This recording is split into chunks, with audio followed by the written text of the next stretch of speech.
and so he stayed married to this harpy for 15 years.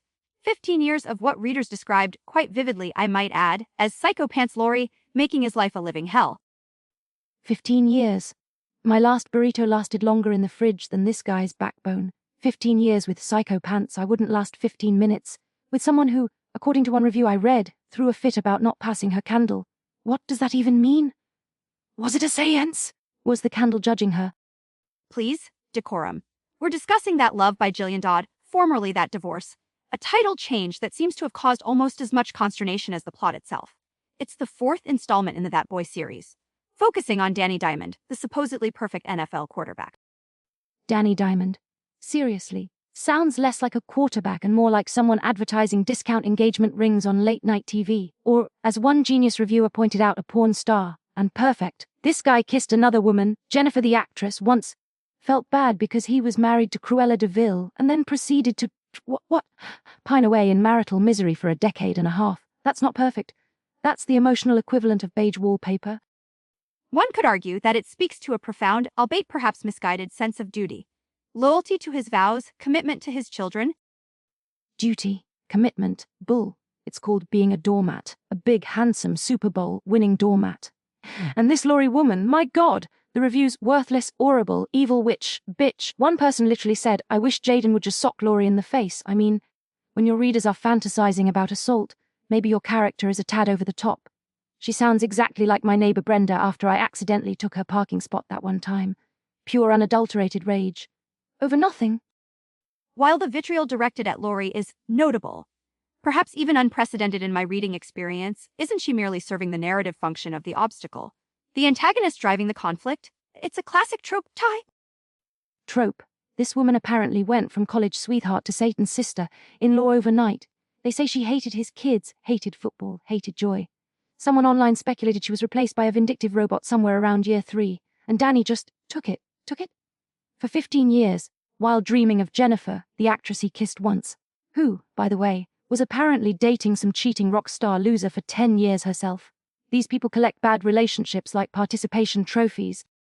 The juxtaposition is stark, certainly. Danny, the paragon of loyalty trapped with a shrew, and Jennifer, the damsel in distress hiding from paparazzi after her own romantic misfortune. It sets up a compelling, if somewhat protracted reunion narrative. Protracted. It's glacial. And then, finally, Laurie wants a divorce. She initiates it. Probably because her plastic surgeon boyfriend needed more cash. Danny reconnects with Jennifer. There's some weird scene involving him drinking milk shirtless from the carton, which sounds less romantic and more like he's having a psychotic break. And then bam, end of book. Cliffhanger. Are you kidding me? After 15 years of misery, the readers don't even get the payoff. That's not a cliffhanger. That's authorial abuse. It's like promising someone cake and then just showing them a picture of flour. The cliffhanger is abrupt. Several reviewers expressed extreme dissatisfaction. One threatened to opt out entirely. It's a bold narrative choice designed presumably to ensure readers purchase the subsequent volume. Though, one could argue it undermines the emotional catharsis the preceding narrative seemed to be building towards. Bold choice. It's a cheap shot. It's like that argument that Heathcliff wasn't that bad in Wuthering Heights. Remember that disaster? 20 minutes defending a guy who hung a dog. That is not an accurate recollection of a nuanced analysis of Byronic anti-heroes, and it has absolutely no bearing on whether That Love is, objectively speaking, a successful piece of popular fiction. Objective-lit. Okay, let's get objective. Is a book good if the main villain is so cartoonishly evil that readers want to physically harm her? Is it good if the perfect hero spends 15 years acting like a damp sponge? Is it good if it just stops? Right when things might finally get interesting.